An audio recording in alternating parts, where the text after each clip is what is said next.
That's the thing I think we gotta sign. Oh, no, that's it. That's over there. Yeah. Whoop this thing down before it starts. Something like that.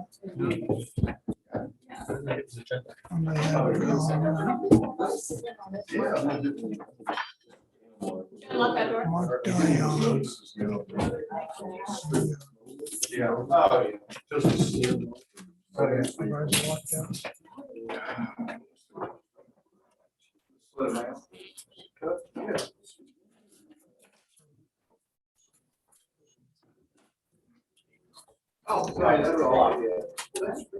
So this is just training, right? Question and answer. Okay.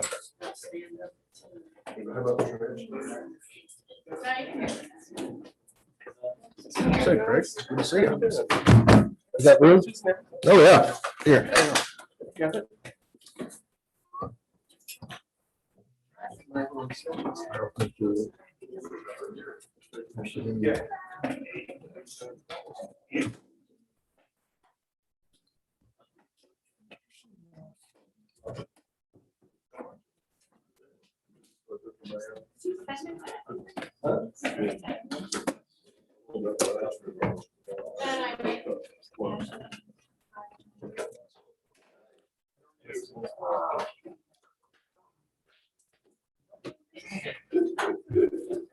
Think I have Ethan on here. Yeah. I'm gonna bring that trash can out here. All right.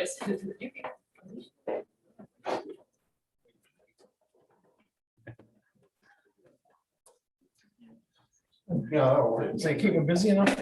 Sure. Are you keep them busy enough? Oh, yeah.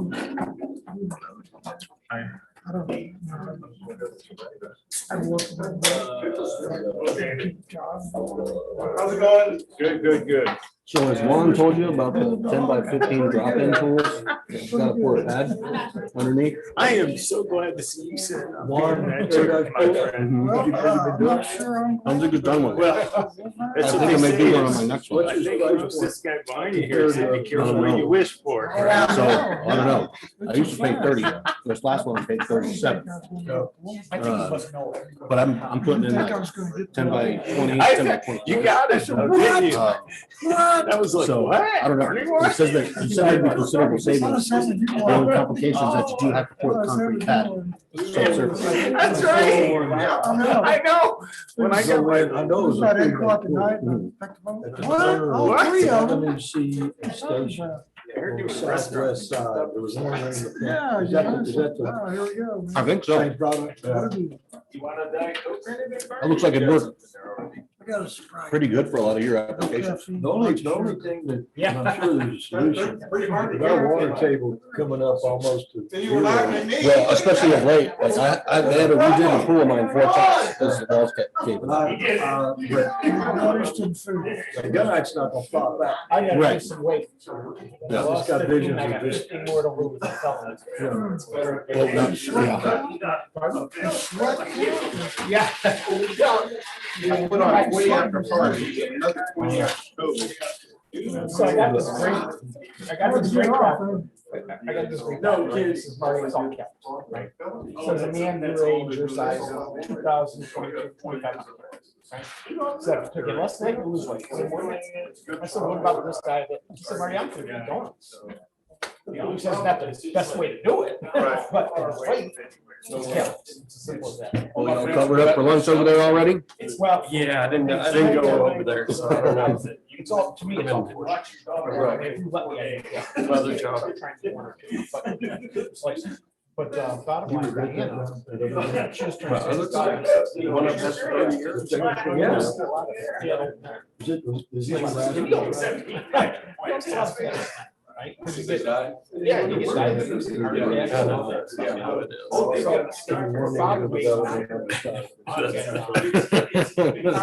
Seventy-five-ish or so, started this, watching his weight, and I bet she was probably as skinny as you were, bad. So he made 90. Pretty much. It's been 160 all my life. Have you really? That's the doctor said, you got that weight. Mine is all. close. I've gone, I had no idea. I'm good about Yeah, one. you know, when they had the big, But I've been as high as one. Everybody have something? Unbelievable. You know what I did?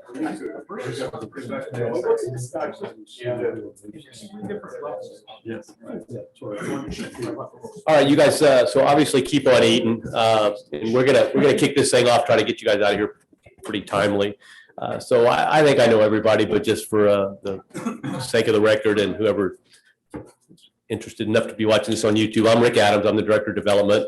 Of course, our illustrious leader, City Manager Parsons. I think you guys know David over there. My planning assistant, Nicole Boyer. My lead code enforcement officer and a lot of other duties is assigned Carla Van Zant.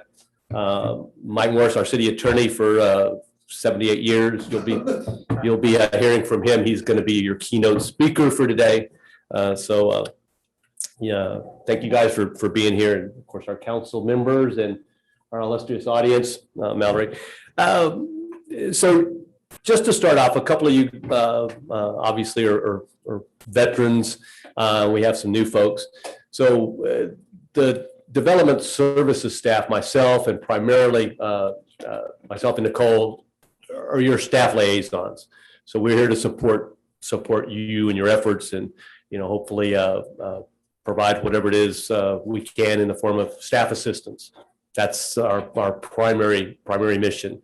A lot of what comes to you will funnel through our office through the basic protocols.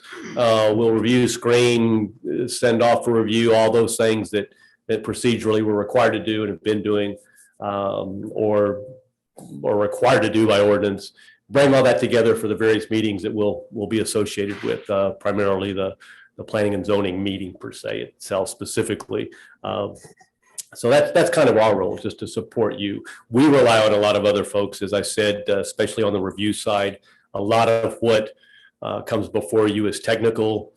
Drainage has been a topic discussed a lot lately, but those are well beyond our capacity. And so in almost all instances, those are prepared by engineers and then reviewed by engineers. Ultimately, whoever's operating in the capacity of our city engineer will look at a lot of things that falls within their area of responsibility. And why I say primarily, that's urban engineering is our lead primary city engineer. However, if they find themselves on the project side of something, the applicant is hired urban, then Hanson is our backup. So Hanson Engineering would then operate in the role of city engineer, operating exclusively on our behalf, reviewing the various technical engineering type issues. That extends to civil planning. All of those, like I said, all of those things that are a little bit more technical in nature are reviewed, certainly not by us, but by those engineers. We'll bring all that together. Again, most instances we strive for that to be reconciliation between the project and our reviewing engineer. But when there's not, we'll we'll lay it all out. And ultimately that becomes P&Z's one of their roles to look at, which Mike will probably go into later. So I don't want to get too far into those weeds. So with that, really, Mike is the one I wanted to bring up here and let you know. He has been our city attorney for a long time, has a wealth of knowledge, and is a great resource, and will be a great resource for you for some of the more legally oriented questions. But what I specifically asked him to do today is come up here and really talk through, based on our city charter and his vast experience with it, kind of tell you what the charter kind of dictates as far as your roles and responsibilities. And Mike, if you'll just kind of leave some time for them to ask questions, I'm sure that'll there'll be time for that too. So for those that are watching on YouTube, we have a couple of your commissioners that weren't able to attend, but I hope they're watching. Let me know. Okay, good. So if they have any questions, we're going to ask that they just they text them in, and then, like I said, and Mike's available anytime. If there's a question, I'd simply ask just procedurally, if you'll run it by Nicole and I, send it to us to forward to Mike. Like I said, rather than unless you prefer otherwise. Normally that's the protocol. Run it through the staff, and then we'll forward it on and we'll give you the response or copy on Mike's response for that. It's just easier if it all funnels through us. So anyway, with that, I'm going to turn it over to Mike Morris. Mike. Rick, for YouTube, can we go around just so everybody knows who everybody is on YouTube? Just- Absolutely. Good idea. The pizza boy distracted. Yeah. So Mike, you want to lead off? Sure. We'll just go around. My name's Mike Dayon. Craig Scott. Marty Fallon. Barney Friday.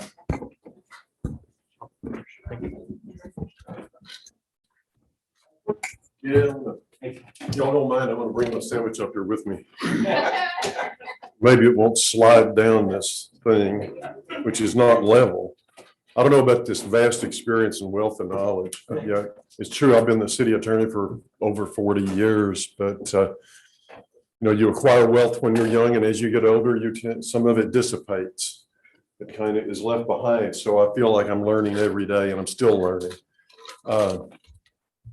I guess I want to start out with something somewhat general, and perhaps it's better to stay general as opposed to trying to get specific. The P&Z is a governmental body. It's appointed by the council, as you well know.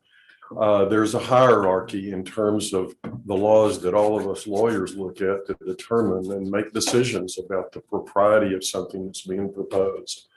The hierarchy is this. State statutes prevail over everything. They show you what you're authorized to do. They limit what you can do. Beneath that is city rules and regulations. And the charter first, the ordinances that are passed by your council second. And primarily what you're going to be dealing with is P&Z are ordinances passed by the city. And those ordinances are usually crafted in a way, they have to be crafted in a way that is compliant with state law.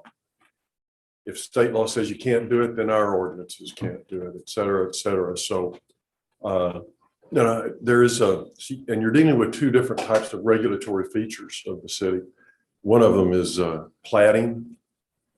The other one is zoning, and they're two very different things. And the state weighs in on both. They tell us what we can and can't do. With respect to platting, the Planning and Zoning Commission and the council both have to approve a plat before it is approved. The approval of both is required. So someone who wants to plat is going to come to P&Z first with an application for a plat. You're going to consider it, look at it, decide what you should do. You can approve it. You can approve it with conditions. You can disapprove it for certain reasons.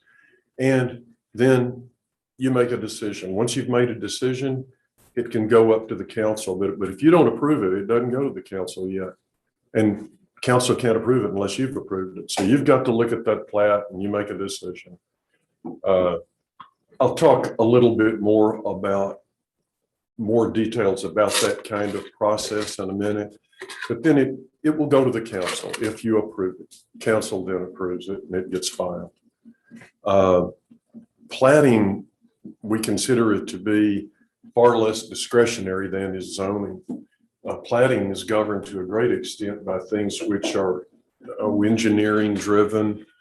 It requires specific knowledge that lawyers don't have and that nobody has unless you're an engineer or you're in the planning department of a city and you're constantly involved in those very specific aspects. Drainage, roads, the size of lots, things of that nature, the drawings, the engineered drawings. So you're going to be dealing with staff and engineers for the most part in planning and zoning when you're dealing with a plat. I don't know that I can't remember coming to a planning and zoning meeting, may have years ago, but again, it's one of those things that has fallen off of the memory bank. Most of the time you're dealing with those things, and most of the time they're going to be able to advise you as to, does this plat application meet the requirements of our ordinance? And they're the ones that you're going to be listening to for the most part. Seldom, if ever, does an attorney get involved in those aspects of your duties. Now, zoning, different. In zoning, you're a recommending body. The state requires that you do this. You're a zoning, or say somebody wants to change the zoning designation of a tract of land, and you listen to it. You decide what you think is right, what you think is wrong. And that's not so much an engineering or planning design. It is planning, but pardon me. Scam likely, it says. So zoning is something which you look at the map, you know what the city, how it's developed, and staff weighs in and tells you what the comprehensive plan says, what our zoning plan is, how it's zoned now and why. But these are not issues that require an engineer to look at it and tell you that this is drawn correctly, this plat is drawn correctly. The zoning is what should land be used for in your city. So you decide, you make a recommendation to the council. And that's all it is. It's a recommendation. The council looks at your recommendation and then it makes a decision. So you have a mandatory role in the planning and zoning thing with respect to plats, but in zoning, it's a recommendation only. Before I go further, does anybody have a question about those very general statements of the relationship between the council, P&Z, and statutes, the overriding importance of statutes? Okay. Yeah, I do have one question. Yeah. So there's, I said there's relative hierarchy, right? State statute, the city charter, and then the city ordinances. right? Yes. So something comes in that meets the city ordinances, but if there was a conflict between the ordinance and the charter would take precedent? Charter normally tries to, it probably wouldn't deal with very specific issues. But yeah, if the charter said something, for example, all lots have to be no less than 5,000 square feet for a single family home. And our ordinance could not make it less than that. It would have to adhere to the So there charter. should be fidelity all the way through, right? In that hierarchy. Yeah, but if the if what the council passes by way of ordinance differs or is in conflict with the charter, then the charter is going to prevail. Okay. If an ordinance, and normally you don't have to worry about, is there a conflict between the charter and something that's passed by an ordinance? Because you're normally dealing with statutes. So you would be looking at a statute. If the statute says this, you got to follow it, no matter what the charter says, no matter what the ordinances say. You're bound by that statute. And I will make a comment at this time that I think over the course of the past, I don't know, 6 years, 7 years, our state legislature has become increasingly interested in the relationship between cities and its governance over property ownership and property use. And they have almost without fail, without variation, of late, in the last 6 years or so, passed legislation which makes it far more difficult for a city to do things of a regulatory nature with respect to property use, including platting, than used to be the case. Cities used to have far more leeway. They have less now, and that's a trend that will probably continue. And I can talk just a minute later about some of the specifics of state legislation that are evidence of that. And as a matter of fact, I guess what we could do is go now to that. And I'm just going to go through, this is a summary of some of the recent state legislation. I think 2016, they started that. So it's about 5 or 6 years ago, but it's things that you need to know now. And we may have to change ordinances in order to accommodate these state laws in time. I understand the city is in the process of retaining, or maybe you've already done it, a professional planner who's been working in Colorado for quite some time and who is going to devote himself to planning aspects of the city's development under the guidance of David and Rick and their staffs. So you're going to have access to some help that you just haven't had before.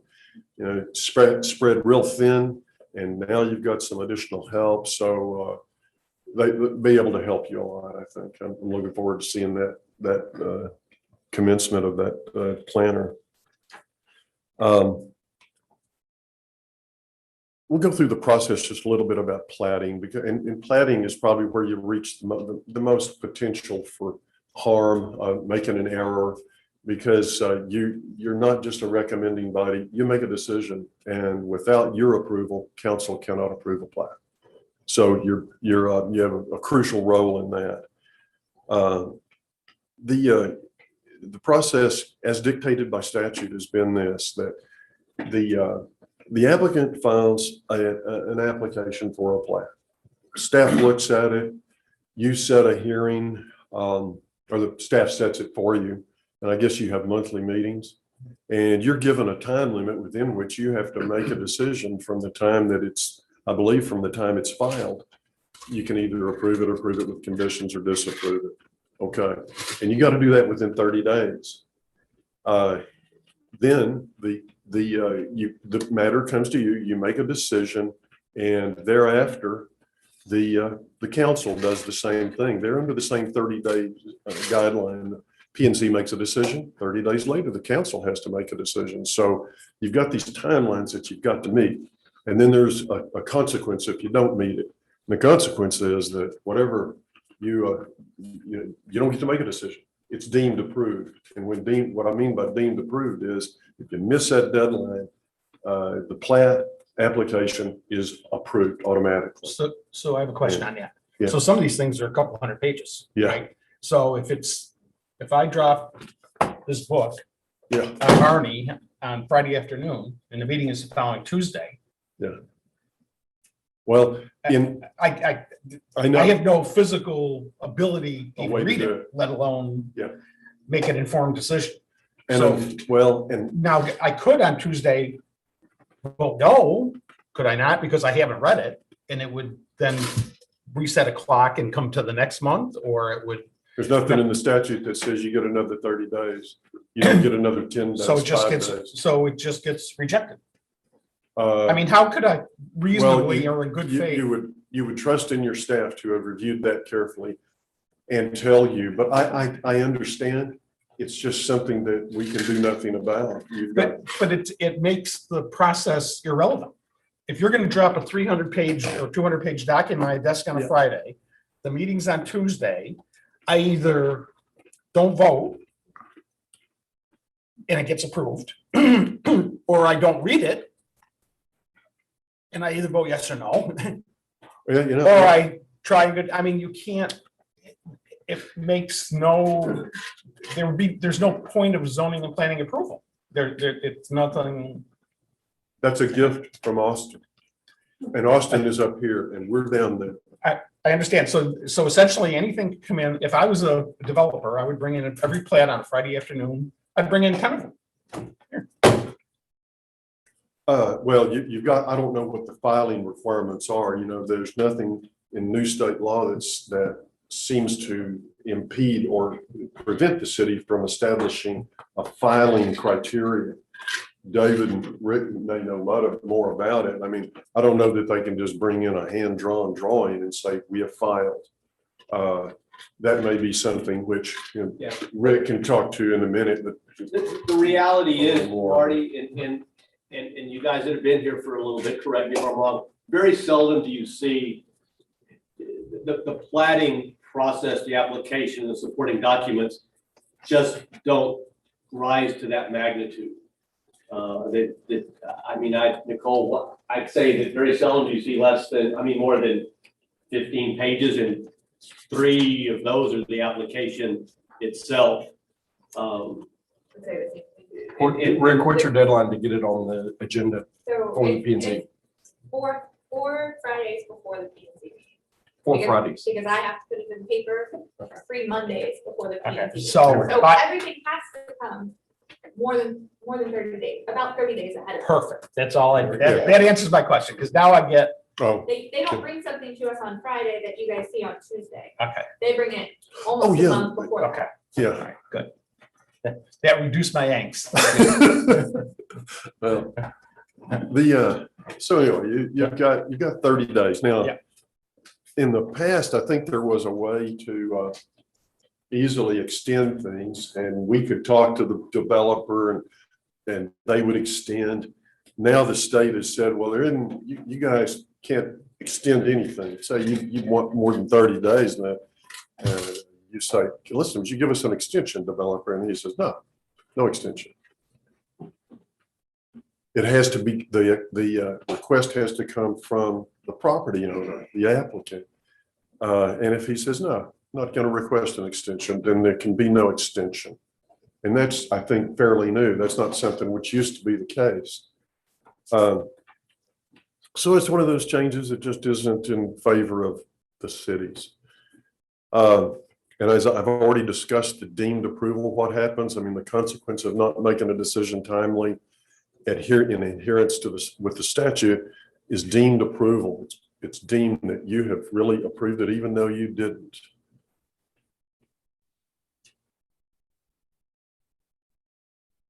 Another thing you got to do now is, since 2019, I believe it is, if you, a plat comes up to you for your decision and you make a decision about it, if you're going to say if you approve it, that's fine. It just goes on up to the council. If you're going to disapprove it, then you have to state the reasons why. I mean, you got to be specific, and it's got to. We can't just not like it. We actually have to have a reason. Yeah, you sure do. And your reason has to be pegged to a specific requirement in your ordinances. Okay, if it's not, you're going to lose ultimately on a question if it were ever litigated about whether or not your decision was appropriate. So is that what happened recently with the council denying a plat, or was that a different situation? Well, that's the same situation that we just mentioned. You said, I don't like it. Well, that was kind of what, that's not good enough. Okay. And it has to be a written statement. I don't know how the writing is being done, but there's got to be a written statement saying, here's the reasons why we approved with condition, we conditionally approved or we disapproved. And then the owner, the applicant has time to come back and say, okay, I'll come back to you later. And he can come back with some changes saying, here's how I've changed my plan. I believe I've covered your conditions and your objections and your reasons for disapproval. And there's no limitation. There's no limit. He's not required to come back to you within 30 days. He's not required to come back to you within 15 days. It just says you can't establish a limited amount of time, any limited amount of time, imposing it upon him within which he has to come back. So he can take the time he wants and then he comes back. And I don't know if there's any cases on that say, hey, this is beyond reason to wait a year, to wait 6 months. It's just that it's not in the statute. So that leads up to another question I have. And it says, under the definitions, and this is in code 1.2, it says the construction of this code, which I assume to be all these codes, right? And it says, and ordinances or resolutions passed by the city council, the following rules shall be observed unless the construction would be inconsistent with the manifest intent of the city council. So I would think that, at least my experience with laws and regulations are, here's the scope of the purpose, and then here's the go-to. The go-to would never include all the specifics because you can't. It's a moving target, right? I mean, God only knows what technology is going to drive next week, right? But it sounds to me like what you're saying is if you disapprove it on this hierarchy because it doesn't meet the intent of the charter, there has to be something written or specific that the person could go do to be fair to the applicant so they can go change it, right? I mean, so it can't be that I don't like it. It has to be. Yes. So you can disapprove that it doesn't meet the intent of the council of Port A, but it has to have some specificity to it to be fair to the applicant so that they can redress it. Generally, you're correct. And this manifest intent language, it was stuck in there in 78. It's okay. But how is intent manifested? Well, legally, intent is manifested. If you're contracting with somebody, you got a written contract, and your intent is what you have put into that contract and agreed upon. Okay, same with ordinances, Mhm. no difference. Your intent is manifested by things which the council passes, and they've agreed upon this, and it's specific, and it's clear, and that's their intent. So, yeah, So- that language really does nothing to, Well, it would, if there's, Change if there anything. has to be some definition to it, right? So, well, I and mean, what you'd be doing is looking at your ordinances and saying, what specific requirements has this applicant failed to meet? And our engineer has told us that he did not meet the drainage issue, he did not meet the street width issue or something. Mhm. And then you would say, that's Well, the but reason. so let's go to flooding. It seems to be a Oh, I don't popular know, topic. yeah, right? flooding, Be a yeah, because your drainage. drainage or something, right? You always. So yeah. here's my lot, and I have to verify that the new construction might even be a better one. The new apartments coming in, right? They have to, there's codes that have to be flushed and sized and everything like that. Well, at some point when you develop all this property, you're gonna overwhelm your sewage treatment plant or system, right? Above its capacity.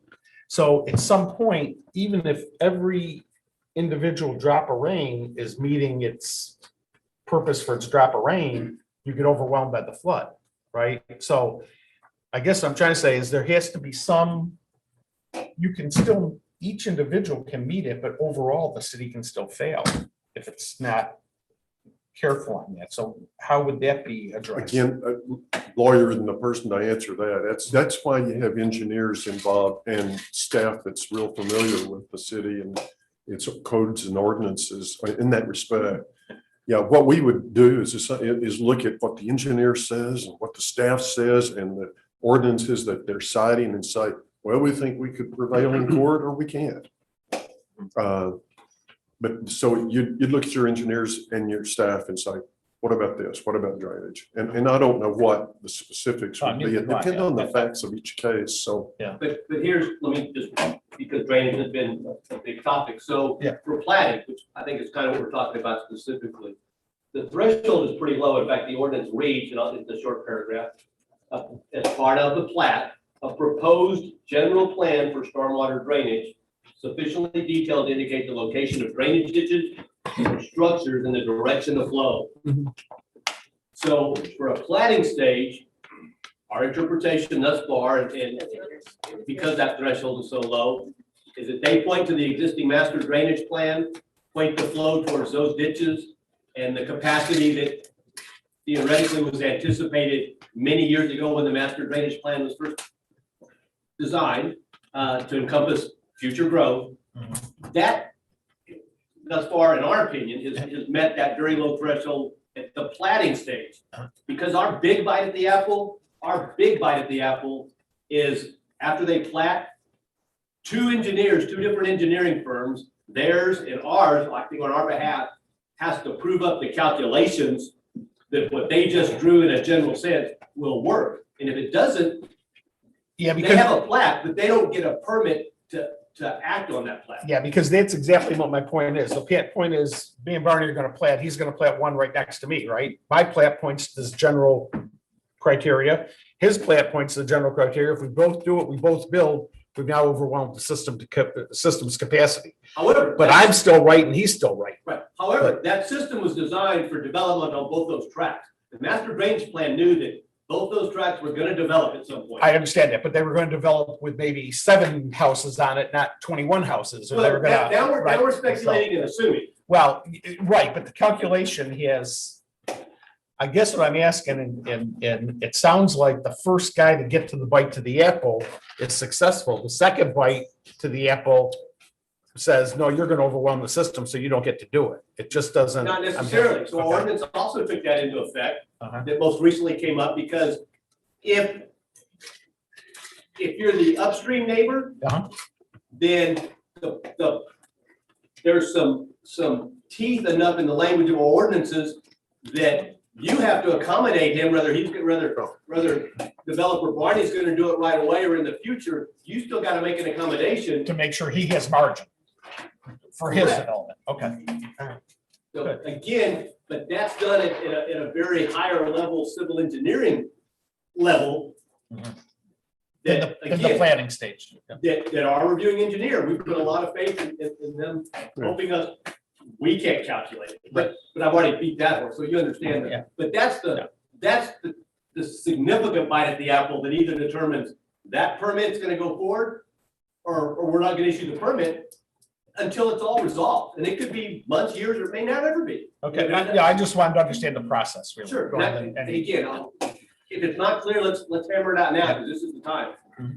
So it's safe to assume that we at P and Z do not approve drainage plans, correct? I think you need to meet this, I would ask you to look and meet this threshold. Good. They've got to provide enough detail to where you say, okay. The it's arrows are reasonable going in the people, right direction. It could work. Good. There's, you gotta remember though, there's multiple levels of drainage plans that will come to P and Z. If someone is just doing a simple plat, then it's gonna fall under where Rick just read. It's general drainage showing the general direction. If someone submits a subdivision, for example, a CUD, then you go back further in chapter 21, which is platting, and you're in a complete different section with a higher level of drainage requirement that has to be proven to P and Z. Now, so if it's a subdivision, like a CUD, then the engineers hash out 100% of the development right at P and Z. Different from a plat. Plat is just, we just want to see the general because they're not submitting where the buildings are, none of that. It's just, hey, I'm adjoining these pieces of land together in a plat. Whereas with a CUD or a subdivision, which is also in chapter 21, and is also it's a platting action plus a development action. So there's two actions that are taking place in the subdivision section. It's a much higher level drainage review. It's a full-blown engineered drainage review. Whereas just a simple plat is just a generalization of drainage.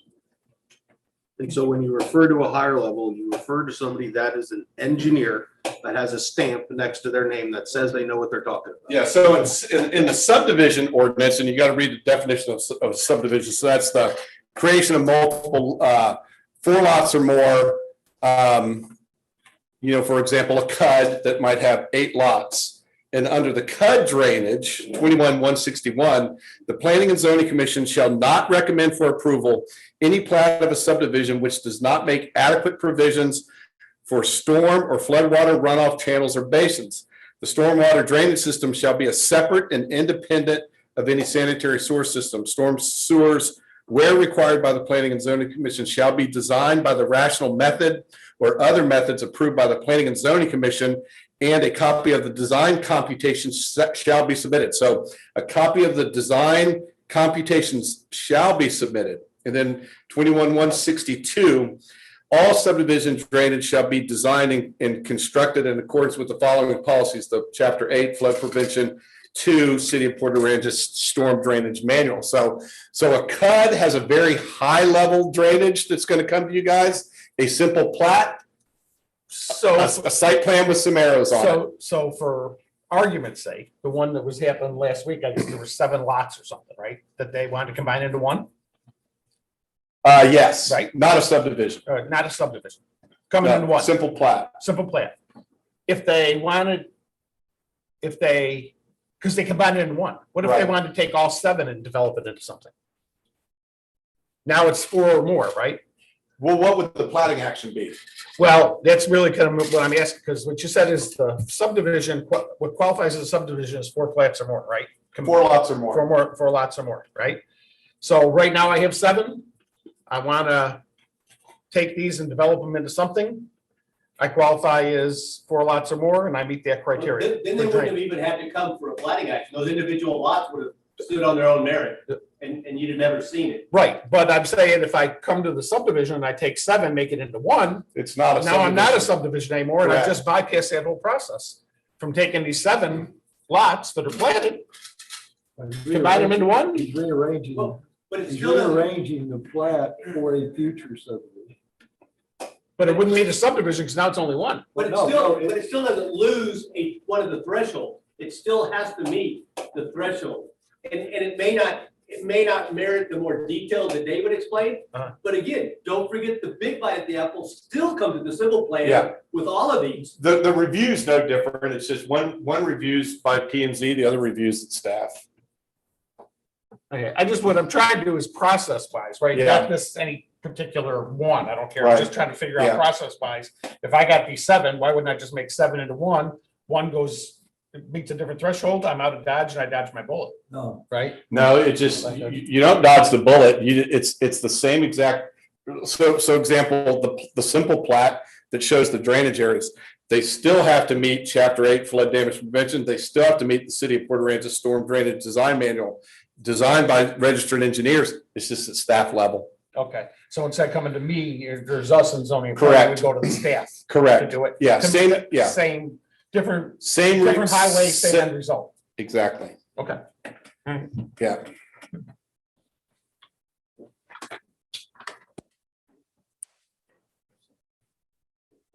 Well, back to the decision making, and you guys, if you're gonna make a decision other than approval, you gotta state the reasons. They've got to be tied to your code. And if you're going to do something, make a decision, the statute says since 2019, you cannot be arbitrary in your decision making. So I don't like it. I don't like it. I don't like it. Okay, Arbitrary. all right. And you think, okay, how am I gonna look in front of a judge later? Somebody sues me and I didn't like it. Well, Even if to you be- stomp to your be- feet and take your toys. Yeah. well, to be fair to the petitioner, right? What? To be fair to the petitioner, the guy that comes in front of you, right? Well, I don't know how to fix, I don't like it, right? If you give me specificity of what I didn't meet, I now have the Well, that's opportunity why, to I can fix. that's part Right. of why they're saying this, I Yeah. guess, because the legislature felt there was a lot of abuse across the state. Mhm. Just saying, well, he just don't like that very much. And so instead of citing reasons and giving this guy a chance to correct his failures, they just say, Sure. too bad. So they passed that. He, as I said, he's given unlimited opportunity to respond. And if you have a condition that he failed to meet and you tell him what it was, you give him a written statement, he come back later and say, I've corrected it. Here it is. And so that could go back and forth. There's no limitation on it. Council says, well, I still think you goofed up here on this correction. It's not corrected enough.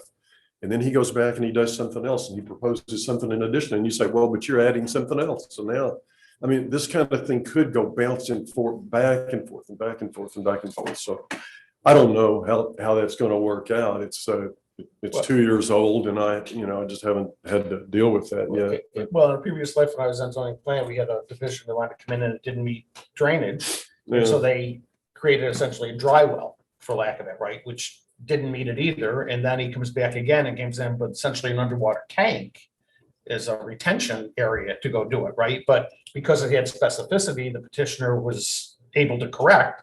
And then at some point, it becomes economically not worth it to them. And At some point. at some point, right? But it at least with specificity, the petitioner always has the opportunity to go correct. Yes, he does. Right. So, Right. And you have to tell him why you're disapproving it. It's going to be tied to your ordinances. Mhm. So he can go back, look at the ordinance, look at what he planned, why it's not in compliance, and then maybe change the plan so it is in compliance. As you can see, I'm nearing the end of this summary, so that's it. That's all I had. That's all I have. I found it very helpful. Okay, good, good. Well, it's been a pleasure speaking with you, getting to meet you. And if you're lucky, you won't have to see me again. Why would that be? I have a question. Oh, What guidance exists for committee members and social media? What are we allowed to say, what not to say as a representative of the city? Wow. That's a good question.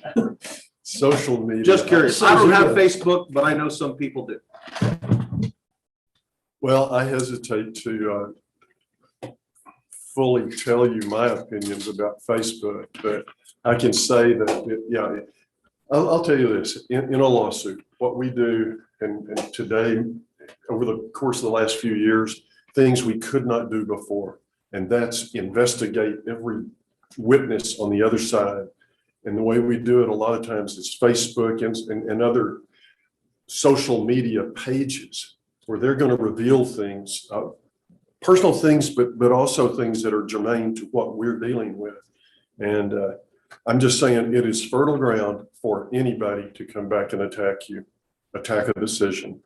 You know, you say, well, we feel like this is a bad plan because you didn't comply with section 1.2. And then that night you go on social media after a couple of glasses of fine wine and maybe a cigar, and you say, oh boy, I really felt it was okay, but I voted this way because I don't like it. You know, so we're always looking at social media pages to see what someone has said that's inconsistent perhaps with what they said when they're sitting at this desk. I don't know that we have any ordinances on. No, but Mike, maybe you could touch base on what TML, who TML is and how they'll protect a board or an individual versus doing something that may not get you any protection at all. Well, yeah, I would like to discuss, but I'm not going to discuss the social media issues that we had in a relatively recent case. But if you put something on social media and it's outside the council meeting, I think that you're exposing yourself to potential for this. When you're on this sitting at this desk and you're making decisions and you're saying what you need to say with your cohorts up here to convince them of your position and reach some accommodation or whatever, that's protected. You are protected. You have a degree of protection which you cannot gain when you're outside this venue. The city has insurance through a Texas Municipal League intergovernmental risk pool. Most cities, I believe, do subscribe to that particular insurance program, and they defend us in lawsuits against the city. And they defend council people who are sued perhaps for something which you did when you're operating in your capacity as a P&Z member or a council member. But they defend you and they pay the damages up to the policy limits, which are fairly high, in the millions. So TML will defend us if you're involved and engaged in your official duties and you make a decision and somebody sues you for it. But you go home after the 2 glasses of wine and a cigar and you put something on social media, maybe say something adverse about somebody who's come before you, you may be sued individually. And what you put on social media may not be considered to be something which was done in your official capacity. If it's not done in your official capacity, then you could be a target individually from that person. So I really just, nobody can tell you, don't do it. I preclude it, the city precludes, they don't, but I would strongly advise that you just stay off of it when you're talking about official business. Good to know. Yeah, it's self-preservation. Right. And TML they don't always defend. I mean, they will say, I'm sorry, but we can't, because they represent a lot of cities and that pool of money has to be managed judiciously. And if they got a city council member in our town or somebody in another town who did something like that outside the confines of this situation here, they may have to say, we cannot defend you. We cannot cover you. So, and I don't know how many of you have been involved in litigation. It's not fun. It's not fun. No, it's not fun. It's time consuming and it's exceedingly expensive. And it's not like building a house with plans. You can't take that set of plans to your lawyer and say, here, how much is this lawsuit going to cost? He's just going to say, $200 an hour, maybe $300 an hour. And Till the money court runs costs, out. and we don't know how long it's going to take, but it's going to take a few hours. So I mean, just as an aside, I know that there, people come to you and they're teed off and they're emotional about something that has happened. They want justice. So they go to the lawyer because he's the guy who can get them justice, like all those guys on television. But justice has a cost. And once the client begins to realize that cost, suddenly justice is of less importance. And same thing can apply sometimes to situations like this. I mean, you guys are up here and you're paid nothing and you're doing a service for the public, but you can make enemies when you make decisions and you do your job. That's just the way it is. And but that emotion is not something which can drive a decision to sue. A dislike for some applicant or something over something cannot drive that decision to approve or disapprove something. So it was an excellent sandwich, by the way. I'm gonna have to admit something. There was a sandwich over there with just some turkey on it, and there was a sandwich beside it with some red stuff on it. I guess that's some kind of pepperoni. But the turkey was very thin, so I opened the sandwich with the pepperoni, took out the pepperoni, put it on the turkey. So I had double meat sandwich throughout the bread that I touched. So I want you to know I didn't contaminate anybody. Anyway, that's it. What was that, Thank some you. type of disclosure? Let's deduct that from his fee. Email's not gonna cover you for We're that. gonna deduct that. Just a couple of other things that you'll hear and dune permitting, both no dune permits and full-blown dune permits will come to planning and zoning again for recommendation up to council. We'll talk more about that at the July meeting. It's easier to kind of discuss them as we're going through them, I think. So, but you'll take on that role. You're also, congratulations. You're also, whether you knew it or not, you're also the Beach Advisory Committee. Perfect. So you have been that, and you're the. I'm trying to think of what other advisory committee you are for the upcoming roadway use. I don't either. But you'll also be an advisory committee for the roadway use impact fee review, roadway use, park impact, and proposal for a new drainage impact fee. So anyway, that'll be coming up in the very near future. I'm writing the RFQ for that now. So in addition to the comprehensive plan, in which you'll become intimately familiar with chapters 21 and 25, among other things. So like I said, I'll get Nicole to put together a little cheat sheet of where you can find some of these resources. So in your spare time or when you're having a tough time falling asleep, you can hit these thoroughfare plan, park plans, all the various plans, coastal management plan that make up the comprehensive plan, which again, you'll be intimately involved with here in the very near future.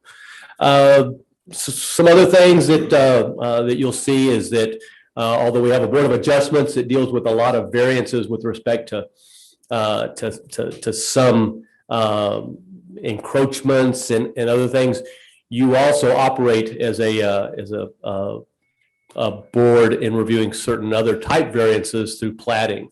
So if there is a plat that were to come forward to you that proposed a differing setback than what our ordinance had, you do have that ability to approve that and recommend it go forward with those changes. If it's deemed in the public interest, we'll typically try to point that out or at least give you staff's opinion. But like I said, you will be a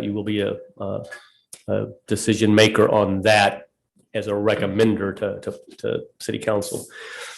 So just along those lines, if something, a variance or something is approved or deemed to be in the public interest, would somebody say what the public interest is? Emergency vehicles can easily transport, or I mean, is there some meat on the bones? Yeah, and we'll certainly identify what it is in our opinion, which could very well have come from an engineer's opinion. But I'll give you a recent example, one that I think was the right decision. You have the Old Town cottages there right next to the Billmore property, if you're familiar with that, the cottages that have, in my opinion, a fairly attractive little storefront along the sidewalk. They specifically requested a lesser front setback to get that look, to push that storefront look up front.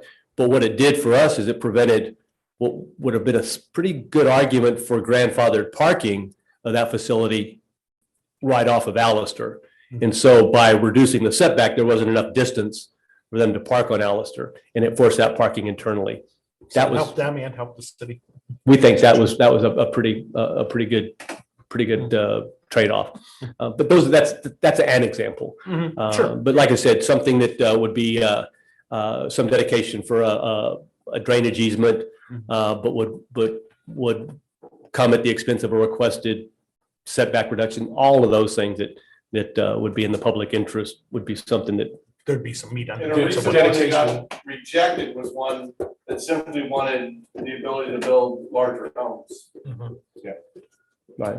That one actually went to the Board of There was no Adjustment. public though. interest. Oh, that would be a way. That was BOA. No, the one that went to No, we council. have- The one That that was- canceled. That was not by planning action, that was left to the That's right. That was You presented the plan. Well, that was the one where he requested, a reduced front side setback and an additional. And a larger. Yeah. based upon hardship, and his hardship No was. hardship, No, he didn't argue that. Just higher density. Disabled That side. he just put that. He was gonna recommend, or it was under the PUD.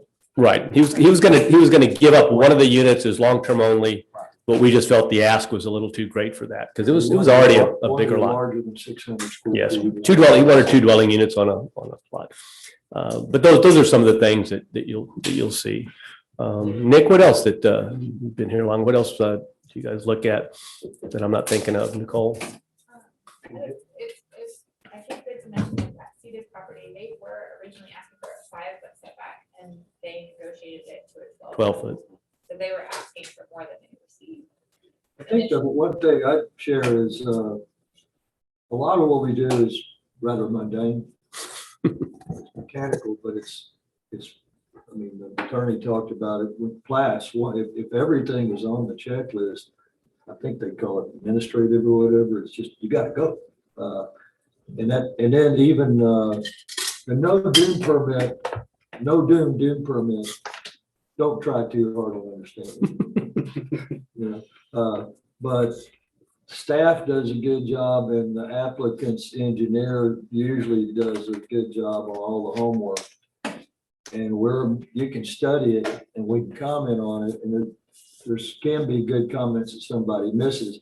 But that's another example where the majority of the time, after you study as much as you want, all we do is approve it, but it's made all the checklist. That's the mundane part. The more fun part is, I think, kind of like when although it's more arduous, it's the whole, our new review of the whole.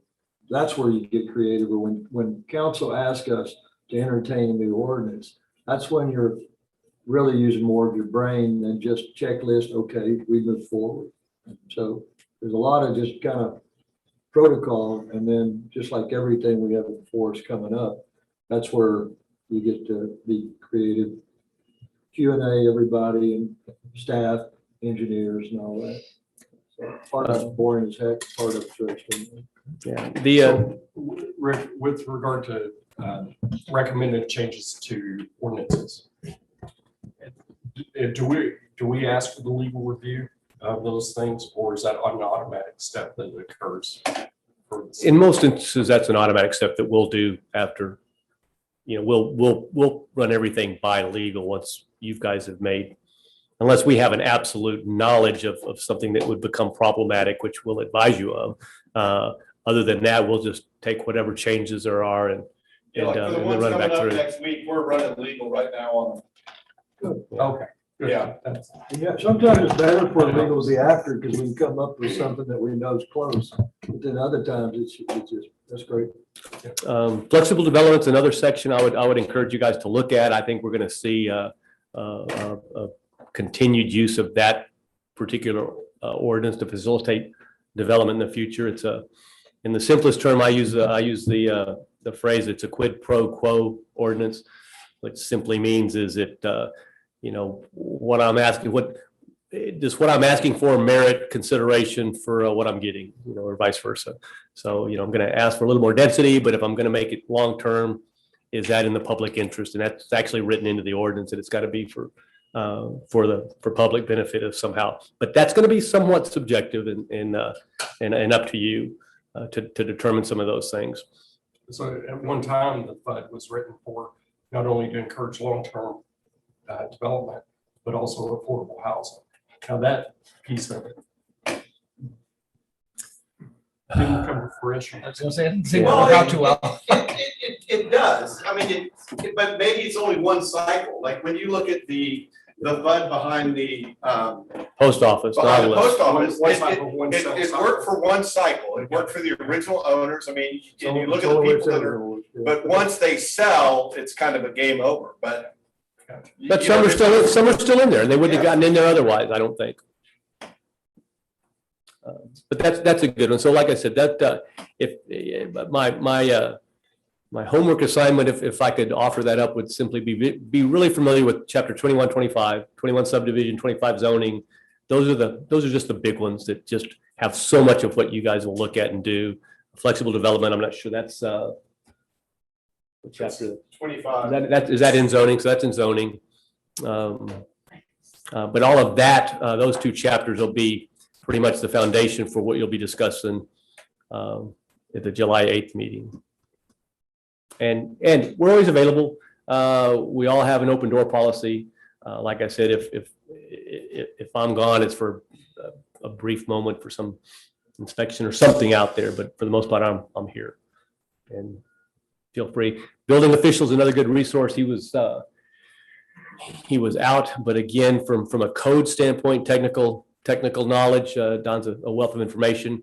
We have shelves and shelves of code books that you're welcome to come in and review as you want. But beyond that, like I said, we're here to assist. Let us know. And there must be some zoning map, right, for the town, master Correct. zoning map and stuff like that. Probably be supposed to get copies of Mhm. in the hallway. How big are they? We don't have good copies. It's big, and it loads 12 really, long. really slow on your computer. But once it loads, you can go down and you can see the streets and you can go, okay, this is our one. This Is that the one with all the yellows on it? Yellow and blue. Light yellow, dark yellow, After more this, light yellow than dark yellow. we'll change the colors for the next iteration. Nicole, after this, I'll ask you to give me a debrief, okay? Say, okay, this means, give me the match decoder ring. All right. Well, thank you guys. Hope it was informative. We will continue to try to find, at least in our opinion, what are good subjects. There's a lot of, prior to COVID, there was a lot of resources that were out there and a couple of programs that were in close proximity, some in Rockport, some in Corpus. And, obviously all that went away with COVID, but I think they'll be coming back. There's some pretty robust, active planning associations and they'll usually bring some good speakers in. So as those come up, like I said, we'll certainly, try to send that out to you if you have any interest. I've got money in the budget that, we can usually take care of you guys. If there's some webinars that are out there, same thing. We'll try to find those. If there's any interest, then we'll throw it out there And so help as much as we can. to the comprehensive master plan that's coming up soon. I assume that the new personnel that's going to be hired is going to lead that. Is that- Yes. Yep. When's he coming? I think his apartment lease starts August 1st. Oh, good. Yeah. Good. When do we Because all the start the apartments are all on comprehensive? Is it College August 2nd. cycle. The day after he gets it. Well, I Shake think his it hand for the book starts trying to get on the island. How much weight does the charter have in a decision or in a P and Z meeting? The charter? Charter, yeah, keeps coming up, but. That was a just better move on to question. Something else. Yeah, better question for Mike, but I mean, I think the charter is pretty much the overreaching, pretty much like the Declaration of Independence. That's kind of the overriding document that creates the council's ability to appoint planning and zoning and the Board of Adjustment. Dictates I think he said certain in the operations. I think you said in the hierarchy, it's state statute, Yeah, it city is. charter, city Yeah. ordinances in that hierarchy. Right, well, we can't ever, But yeah. But can't the ever- thing is, you need, for us, we need specificity, not just the motherhood statement, which a lot of times charters just have motherhood statements, right? In the charter goes more towards how many, do you establish a planning and zoning commission, which not all cities do, but we do. How many members are going to be on that group? We do. How many alternatives on how many alternates on BOA, how many of those members. That's kind of the charter dictates all of that. And then, of course, as Mike mentioned or tried to point out, it's the the council, that creates that book that city manager hands us and tells us to, implement. So that's the tough thing for us to get some people to understand, is that somebody even made a comment in the paper and called me out by name that, well, Rick didn't like this. And I have no axe to grind one way or the other. It's not what I like. It's what I have to interpret is allowed or not allowed. And we all have opinions of what we like or what we don't. Yeah. It's nothing to do with doing the job. But as far as long as I'm here from 8 to 5, my opinion is whatever, I'm told it is, or what that book tells me it is. I very seldom ever offer up my personal opinion, ever, even to my wife. But I think the real bottom line though is that, petitioners come in, whoever it is. If things are not going to be approved for whatever reason, you got to give the person some specificity and give them the opportunity to go redress it, whatever it is, right? Well, with plating, it's very, they have made us very liable, if we don't do that. Yeah, you got to give them, if I want to change something in my property and I own it and I own these X lots and it comes to the board and you reject it, you got to give me a bite at the apple to go try to fix it, right? That's only. Well, and when you look at the 2019 changes, when even with that, they give you then an indefinite amount of time to do that. It pretty much speaks to what the legislative intent is. It's, if you write the ordinances and they meet them all, don't screw around with approving it, because you can't, and Texas is, as we all know, is a pretty rigid property state. Property rights state. Illinois was the same thing when I was on, though. You had to give the developer or whoever it was, the homeowner or whatever, the opportunity to go fix whatever it was. Then it becomes sometimes not cost effective and that changes their plans, Right. But you have to give them. Yeah. Saying I don't like it doesn't give me anything to fix. And what Mike didn't touch on is that even prior to this 86 legislature, which is a lot of the changes he made, part of that, they even limited the ability of a municipality to declare a plat application incomplete. That threshold is so tight to declare that it's not, because again, of the abuse. All of these were written because of abuse in other cities that didn't like it. And so they said, well, we'll show you, we'll legislatively take all that control away from you. If you're not going to do what's right, we'll take it away from you, and we'll just put it in state statute. And that's the direction. Now, I think that's the takeaway of all of that is, I think that would be my takeaway, is that they've given us very little. If they touch all the buttons, and even if they don't, they got an unlimited opportunity to fix it. Okay. All right, guys. Thank you very much. Thanks. Absolutely. Thanks for coming. That's it. Anything you need, just let us know. Yeah, thanks. Nice to meet you guys. Good to meet Hey, you. Rick, And thank you for your service. hey, Rick, are we on P and Z yet? Are we on P and Z yet? Starting July 1st. July 1. You ain't taking your oath yet, Barney? No. July 1. Yeah, council made a specific point, because the other terms expired in July, but it was indefinite as to when they appointed you, they made it effective July 1. So I got this thing in the mail to go fill out. No. Now, I would invite you, invite you to attend the June 29 meeting, the regular meeting, June 29. You won't be participants, but certainly, sit in the audience. Absolutely. Prior to the July 8th meeting, you guys need to check with Stephanie and take your oath of office and sign all of your. I can do that today? It's lunchtime right now. They're gone to one, but sure. I'll hang around. Or you can do that. Hi. Hey, how you doing? I'm Craig. Great. Nice to meet you there, sir. Yeah. So this is gonna be fun. Yeah, it's good. I did it up in Illinois. We had different.